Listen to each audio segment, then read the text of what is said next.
গুরুত্ব বোঝাতে গিয়ে বলেন, বিসমিল্লাহির রহমানির রহিম, ওয়া আহসিনু ইন্নাল্লাহা ইউহিব্বুল মুহসিনিন। আল্লাহ রাব্বুল আলামিন বলেন, হে প্রিয় বান্দা বান্দীগণ আমার, তোমরা মানুষকে ইহসান করো, দয়া করো। বলেন কি করো? দয়া, দয়া করো।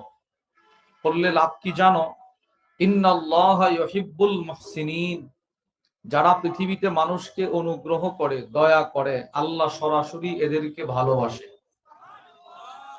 এই আয়াতের ব্যাখ্যায় বিশ্ববিখ্যাত মুফাসসির আল্লামা আব্দুর রহমান ইবনে নাসির আস-সাদি তার বিখ্যাত তাফসীরের কিতাব তাইসিরুল করিমির রহমান ফি তাফসীরি কালামিল মান্নান, ওই কিতাবের মধ্যে লেখেন, ওয়ায়াদখুলু ফি যালিকা কাদাউ হাওয়াইজিন নাস।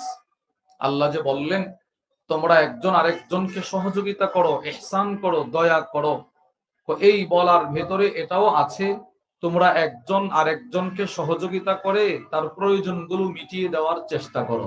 সুবহানাল্লাহ বলে। তাহলে একটা আয়াত থেকে আমরা বুঝতে পারলাম মানুষকে সহযোগিতা করা, এটা মূলত এই আদেশটা করেছেন কে? আল্লাহ। আয়াত নম্বর 2 আল্লাহ বলেন, বিসমিল্লাহির রহমানির রহিম, ওয়া তাআওয়ানু আলাল বিররি ওয়াত তাকওয়া।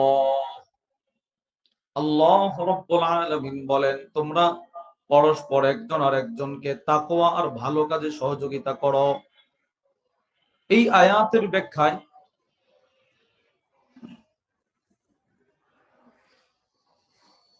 তাফসীর কুরতুবীর মধ্যে এসেছে, ইন্নাল্লাহা আযজা ওয়া জাল্লা ইয়া'মুরু ইবাদাহুল মুমিনিন বিল মুআওয়ানা।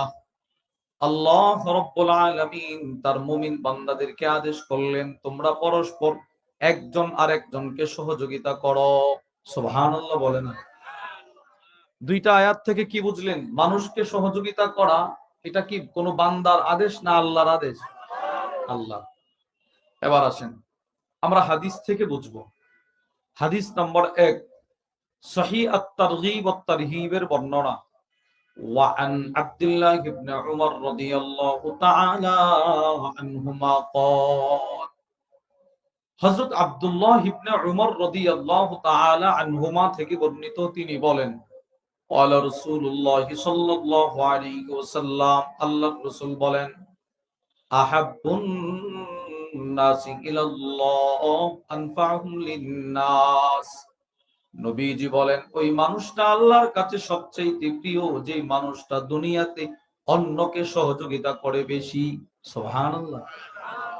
আপনারা জবাব দিবেন, আমি প্রশ্ন করব, যেই মানুষ অন্যকে বেশি সহযোগিতা করে সে কার কাছে প্রিয়?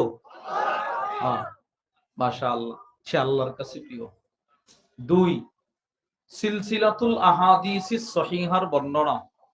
ওয়া আন আবি হুরায়রা রাদিয়াল্লাহু তাআলা আনহু ক্বাল, হযরত আবু হুরায়রা রাদিয়াল্লাহু তাআলা আনহু থেকে বর্ণিত, তিনি বলেন, ক্বালা রাসূলুল্লাহ সাল্লাল্লাহু আলাইহি ওয়াসাল্লাম, আল্লাহর রাসূল বলেন, খায়রুন নাস আনফাহুম লিন-নাস।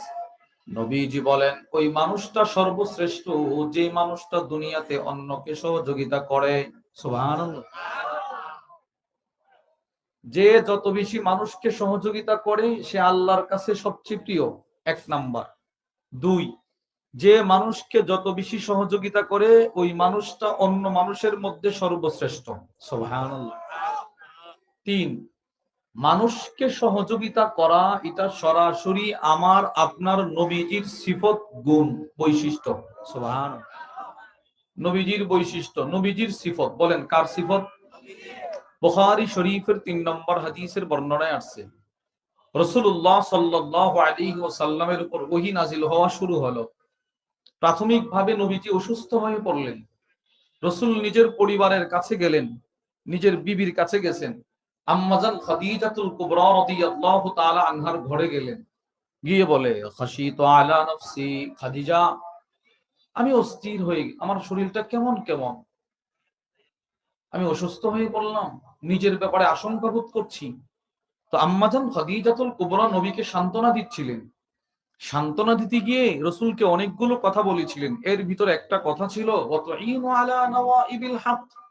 ইয়া রাসূলুল্লাহ, আপনাকে আল্লাহ পাক কষ্ট দিবে না কেন? আপনি না আপনার প্রতিবেশী সকলকে সহযোগিতা করেন। সুবহানাল্লাহ। তাহলে মানুষকে সহযোগিতা করা এটা আমার নবীর সিফত। বলেন কার সিফত? নবীজি। আপনি প্রশ্ন করবেন, হুজুর রসুল মানুষকে কেমন সহযোগিতা করতেন? এই প্রশ্নের জবাবে মুসলিম শরীফের বর্ণনা, وعن جابر بن عبد الله رضي الله تعالى عنهما قال, হযরত জাবির ইবনে আব্দুল্লাহ থেকে বর্ণিত, তিনি বলেন, মা সুইলা রাসূলুল্লাহ সাল্লাল্লাহু আলাইহি ওয়াসাল্লাম শাইআন ফাকালা লা। হযরত জাবির বলেন, আল্লাহর রাসূলের কাছে কেউ কিছু কখনো চাইলে নবীজি কখনো বলতেন না আমার কাছে নাই। সুবহানাল্লাহ বলেন না। মাফ করো, নাই, এই শব্দটা রাসূলের জিন্দেগিতে নাই। আমার জিন্দেগিতে আছে না নাই? আমি জীবনে কত মানুষকে বলছি মাফ করো, বলেন না, বলছি না বলছি না? এই সরো, এখন দিতে পারবো না, যাও পরে নিও, পরে আইসো। পৃথিবীর ইতিহাসে আমার নবী একমাত্র ব্যক্তি যার জিন্দেগিতে কখনো কোনো অসহায়কে রসুল এই কথা বলে নাই। নাই। সুবহানাল্লাহ বলে। মাফ করো এই শব্দ নবীজির জিন্দেগিতে নাই। মুসলিম শরীফের বর্ণনা, হযরত জাবের বলছে। তাহলে রসুল কি করতেন? যে যখন যা চাইতো, বলেন যে যখন যা চাইতো, তো যা চাইতো, এই যার মধ্যে 10 লক্ষ টাকা আছে না নাই? 10,000 টাকা আছে না নাই? আচ্ছা, কি নাই? সব আছে না? তো বলেন না কি নাই? যা যা যা একটা শব্দ, এর ভিতরে কি নাই? সব আছে, সব আছে। যখন যে যা রসুলের কাছে চাইতো তখন তা নবীজি দিয়ে দিতেন। শুধুই মাত্র আমার নবী, আর কেউ না। রসুল যে দিতেন, সহযোগিতা করতেন, এটা আপনাদেরকে আমি বোঝানোর জন্য 3টা দৃষ্টান্ত শোনাই।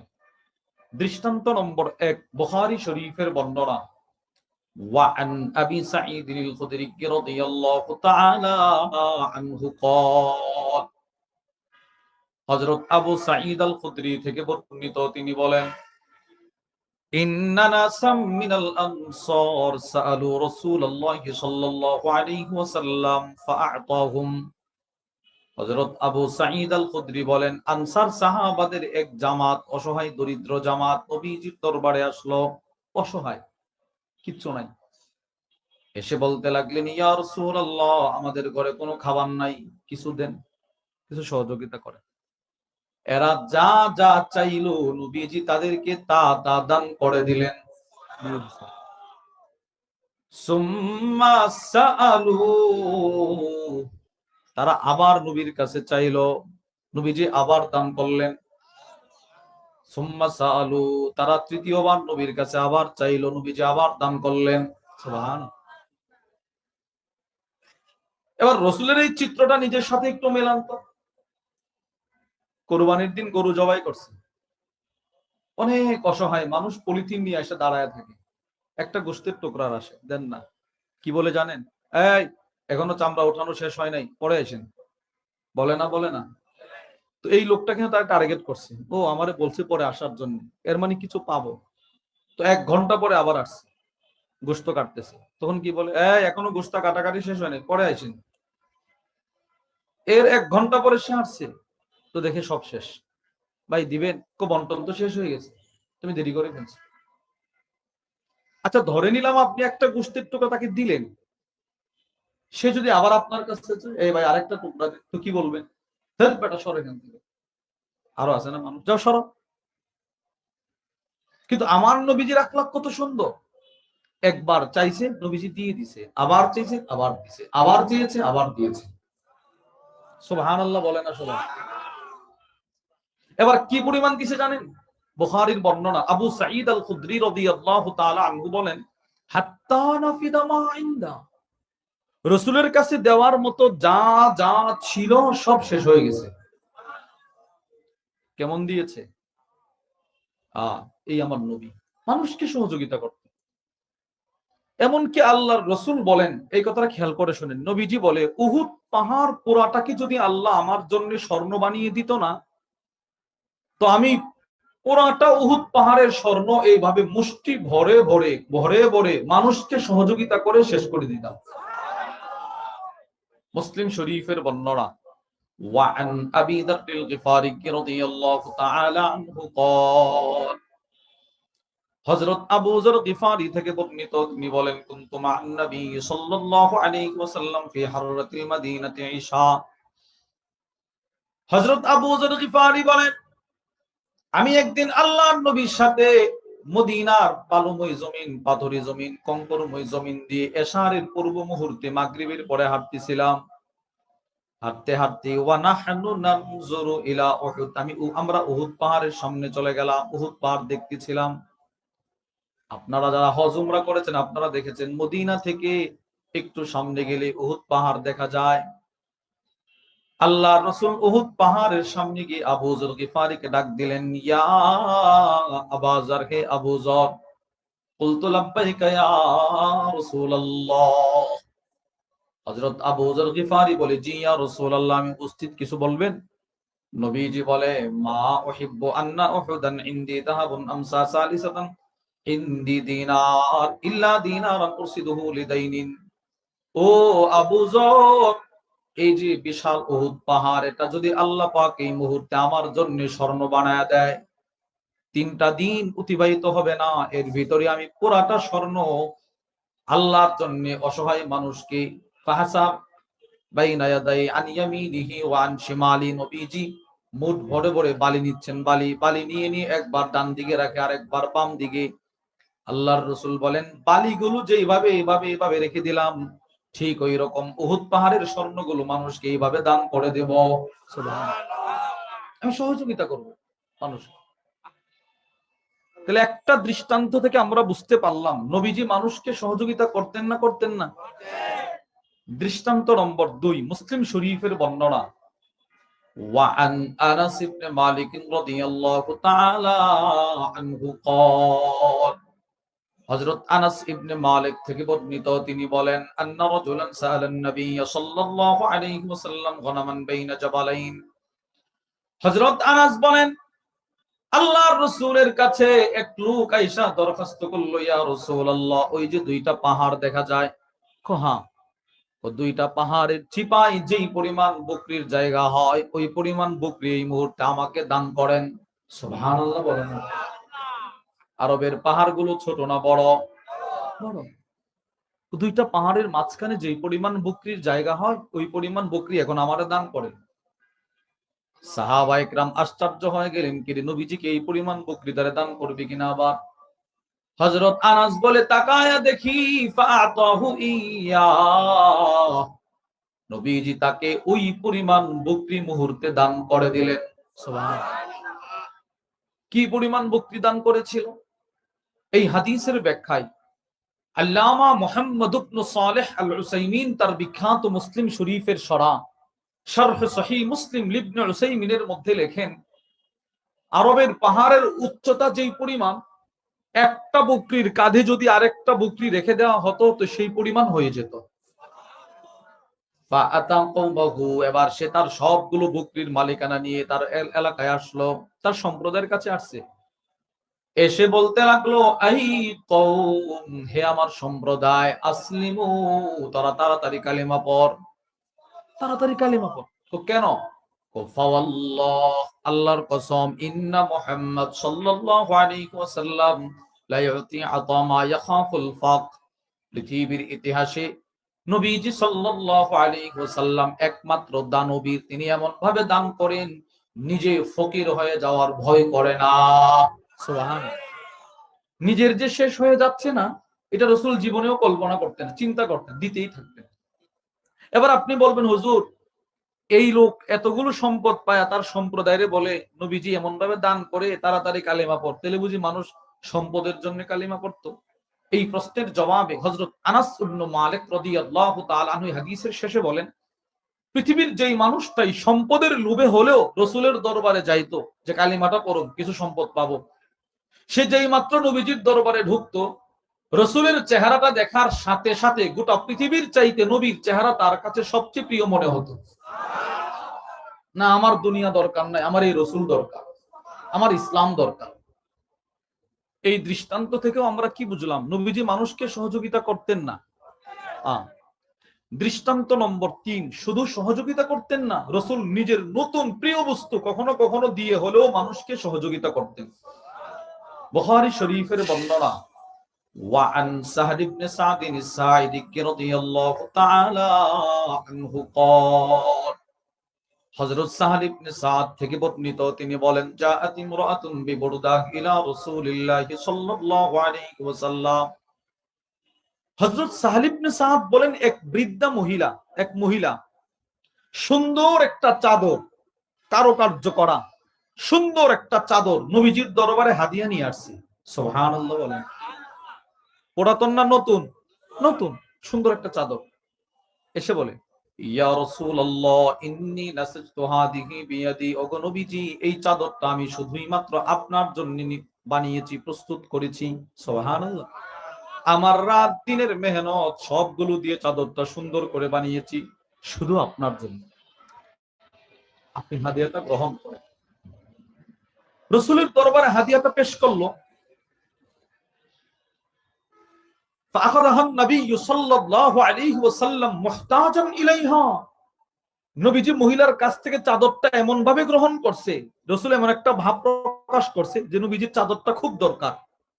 মূলত রাসূলের চাদরটা কোনো দরকার ছিল না, কিন্তু সে যে কষ্টের বর্ণনা দিয়েছে, রাত দিন কষ্ট করে চাদরটা আপনার জন্য বানাইছি।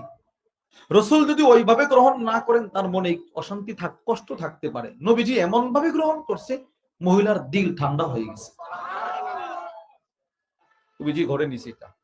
সাহাবী বলে, সুম্মা খারাজা ইলাইনা রাসূলুল্লাহ সাল্লাল্লাহু আলাইহি ওয়াসাল্লাম ওয়া ইন্নাহা ইজার। এবার আল্লাহর রাসূল নতুন চাদরটা পরিধান করে সাহাবাদের মজমায় আসলেন। সব সাহাবারা মসজিদে নববীতে বসা, নবীজি চাদরটা পরে গেছে মজমায়। ফাকালা রাজুলুম মিনাল কওম, এক সাহাবী দাঁড়াইলেন, অসহায়, দাঁড়ায় বলে, ইয়া রাসূলুল্লাহ, আপনার চাদরটা বড় সুন্দর, আমি অসহায় মানুষ, শীতের রাত্রিতে আমি নিজের শরীরটা ঢাকার মতো কিছু নাই, আপনার চাদরটা দিয়ে দিলে আমার অনেক উপকার হইত।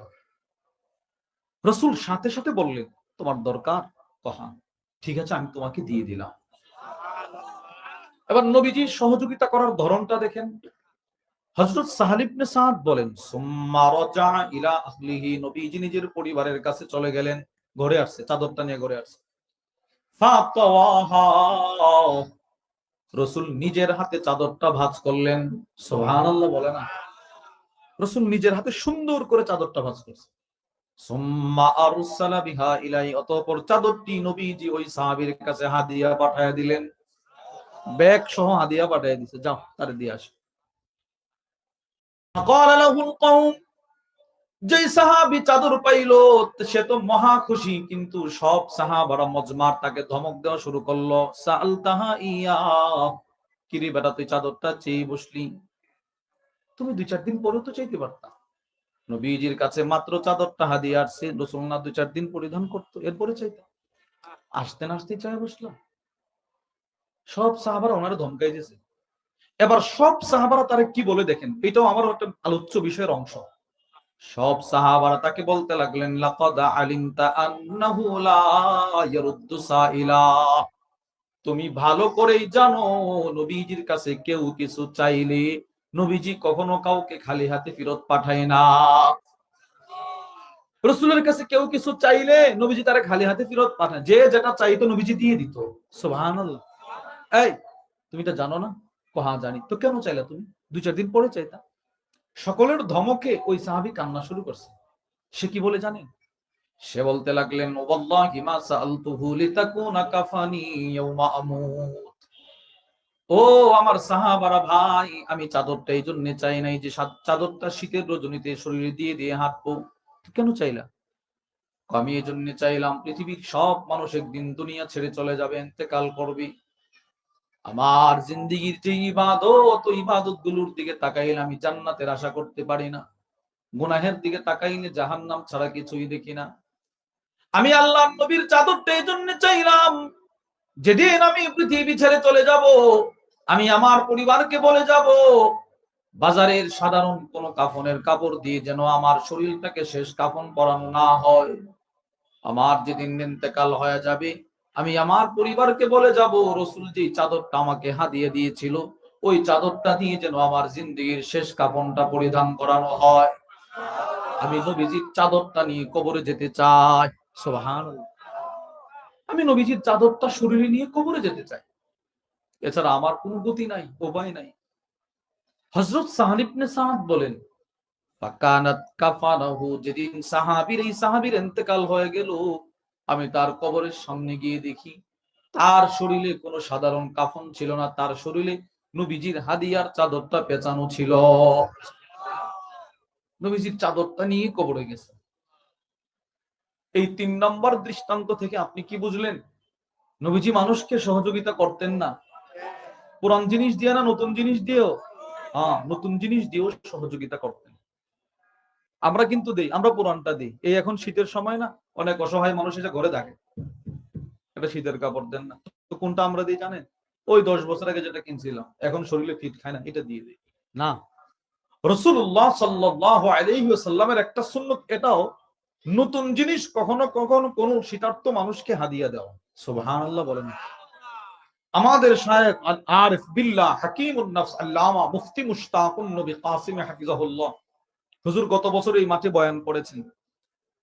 হুজুর গত বছর সিলেট, আমাদের হুজুর হযরতের এক মাদ্রাসা আছেন, মাদ্রাসায়ে ইসলামিয়া দারুল উলুম শাহপরান, প্রত্যেক ইংরেজি মাসের তৃতীয় শনিবার ওখানে হুজুর ইসলাহি মজলিস করেন। হুজুরও থাকেন, হযরত মাওলানা আনিসুর রহমান আশরাফি হাফিজাহুল্লাহ হযরতও থাকেন, আমিও কখনো কখনো আমারও থাকার সৌভাগ্য হয়। তো হযরত সিলেট থেকে বয়ান করে কুমিল্লা যাবে। আমি অনেক দরখাস্ত করে হযরতকে আমাদের বাড়িতে নিয়ে আসছি, এই ব্রাহ্মণবাড়িয়াতে নিয়ে আসছি। হযরতের শরীরে সুন্দর একটা শীতের পোশাক, অনেক সুন্দর। রাত্রি যাপন করলেন, ফজরের নামাজ পড়লেন। ফজরের নামাজ পড়ার পর আমার আব্বাজান হাফিজাহুল্লাহ হযরতের সাথে সাক্ষাতে গেছেন। প্রথম সাক্ষাতেই হযরত নিজের শরীরের সুন্দর কাপড়, জামা ছিল শীতের, ওইটা খুলে আমার আব্বারে হাদিয়া দিয়ে দিয়েছে। আমি ভাবছি হয়তো এটা আগে অথবা হুজুর ব্যবহার করছে। হুজুর কি বলে জানেন? হুজুর বলে, এই চাদরটা, এই শীতের জামাটা আমার আব্বারে বলতেছে, গত রাত্রে সিলেটের একজন লন্ডন থাকে, লন্ডন, সে লন্ডন থেকে আসছে, এটা আমার জন্য হাদিয়া নিয়ে আসছে, শুধু রাত্রে আমার একটু পড়ায় দিছে, এখন এটা আমি আপনাকে হাদিয়া দিয়ে দিলাম। পুরান জিনিস না নতুন জিনিস? হ্যাঁ।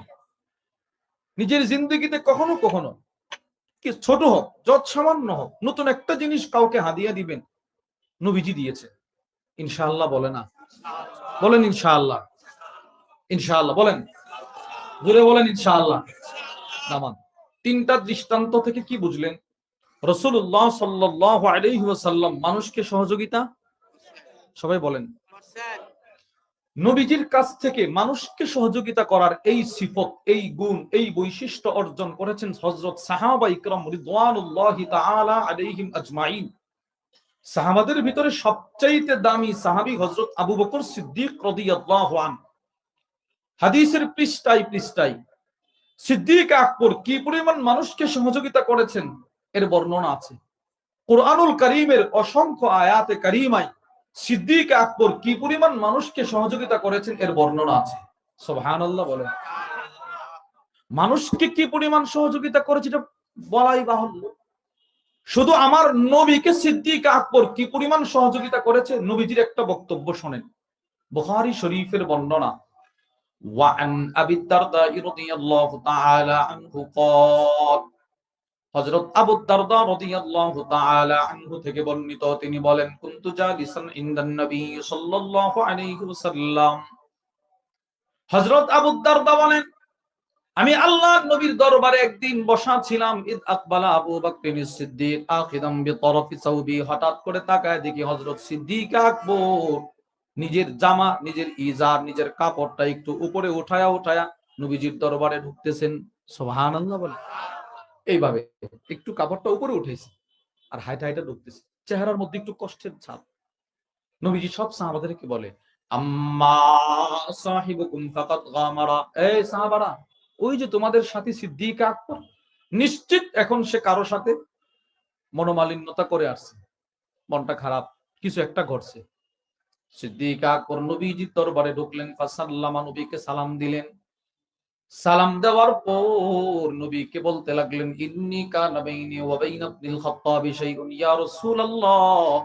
হ্যাঁ, একটা ঘটনা ঘটছে, মনোমালিন্যতা হয়েছে। কার সাথে? আমার আর উমরের মাঝখানে।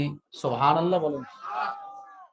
সাহাবাদের মধ্যে সবচেয়ে বড় বড় দুইজন সাহাবী, যাদেরকে বলা হয় শাইখাইন ফিস সাহাবা, সাহাবাদের মধ্যে শাইখাইন, এই দুইজনের মধ্যে একটু মনোমালিন্যতা হয়েছে। আচ্ছা, উমরের সাথে মনোমালিন্যতা হয়েছে তো? জি। এবার সিদ্দিক আকবরের উত্তম চরিত্র দেখেন, কত সুন্দর। সিদ্দিক আকবর নবীরে কি বলে জানেন?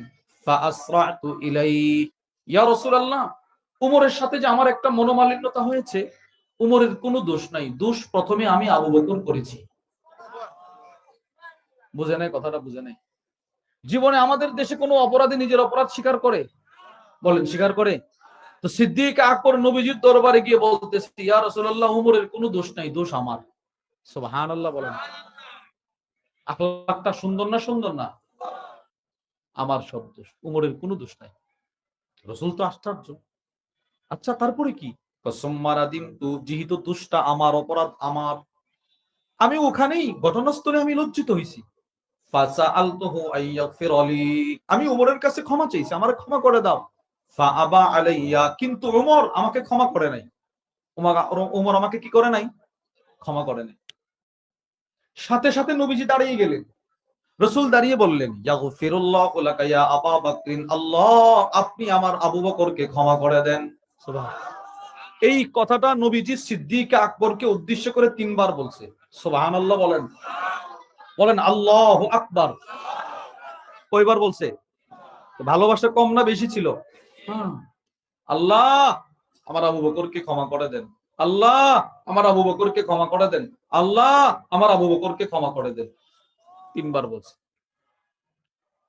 এখন আসেন উমরের অবস্থা দেখেন। এই তো হলো সিদ্দিক আকবর নবীজির দরবারে।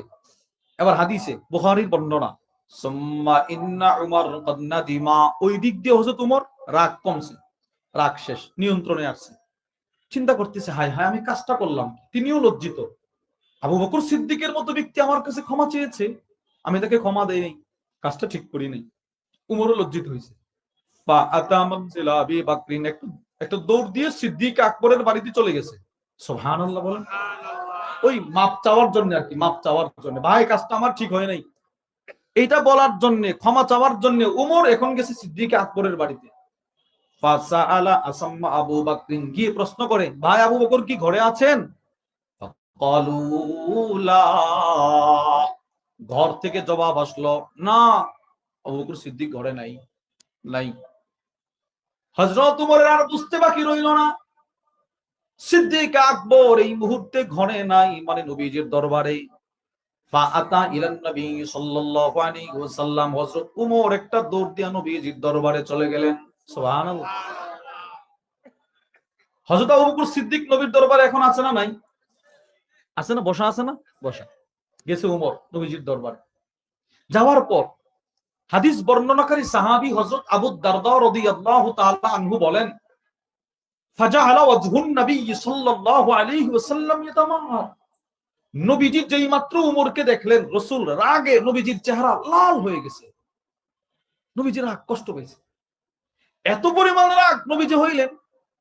হাদিসে পাকে আসছে, হাত্তাশ ফাকা আবু বকরিন, আবু বকর সিদ্দিকের মতো বড় সাহাবী নবীজির চেহারা দেখা থরথর করে কম্পন শুরু করছে, এবার কাঁপতেছে কাঁপতেছে নবীজির রাগ দেখে।